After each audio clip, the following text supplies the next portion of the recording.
Welcome to Candy's Classic Game Shrine, everyone, and today on Adventures in the Third Dimension, we're going to review Waterworld for the Virtual Boy.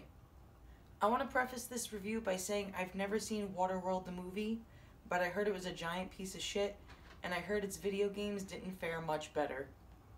Is this a case of genuinely being a bad game, or did everyone just jump on the bandwagon of hate just for the sake of hating and being cool? Well, we're soon gonna find out. Waterworld for the Virtual Boy is a 3D shoot-'em-up developed and published by Ocean Software and was released November 21st, 1995. It's one of the few North American exclusives to the Virtual Boy system, and despite often receiving hate, it's still really sought after by collectors. I will be honest, when I first played Waterworld for the Virtual Boy, I had no idea what I was doing. I had no manual or anything, and I just dove right in. No pun intended. If you go into this game with absolutely no idea of anything Waterworld related, you're gonna be disoriented and left wondering what the fuck you just played. If you're curious to give this game a try, I highly suggest you read the manual or at least skim through it. There is a PDF version on the internet, and that's what I used in order to figure out what to do and get some backstory of the game. And it was at that moment that the game finally began to make a lot more sense. You play as the mariner on a boat called the Trimaran. The goal is to shoot all of the watercraft on the screen. The enemies are called smokers, and according to the manual, they're trying to steal precious resources from the atollers you're trying to protect. The playing field begins zoomed out and overhead, but then goes and zooms into the back of the boat to bring you into the 3D shooting space.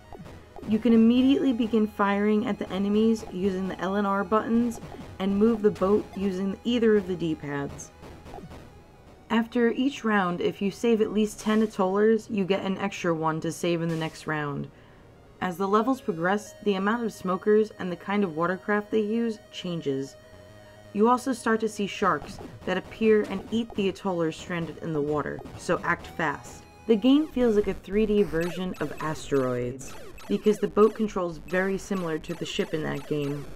Light taps in the direction you need are the best way to get around, or else you're going to overshoot where you need to go. The firing could be a little bit quicker, but I suppose it adds to the challenge. The game goes on for many levels. I personally can't get beyond 11 because the difficulty ramps up so much for me. I do know that there is more than 15 levels to play, however. In regards to the soundtrack, the music in the game is great. I wouldn't put it as high as Galactic Pinball, but I do find it very impressive, and there are less irritating sound effects in comparison to Galactic Pinball. Do I think this game deserves all the hate and negative reviews? Well, kinda. But maybe not to the degree it does. By all means, it's not an awful game, but I feel the graphics do more harm than good for this title. Even taking into consideration the era that this was released in, I still think the graphics are a bit too dodgy for a console with a red and black display. The gameplay is solid though, and once you've read the manual and get an idea of what you're supposed to do, it's pretty enjoyable. If this was reskinned as something else that wasn't a licensed movie, I feel it would have done better.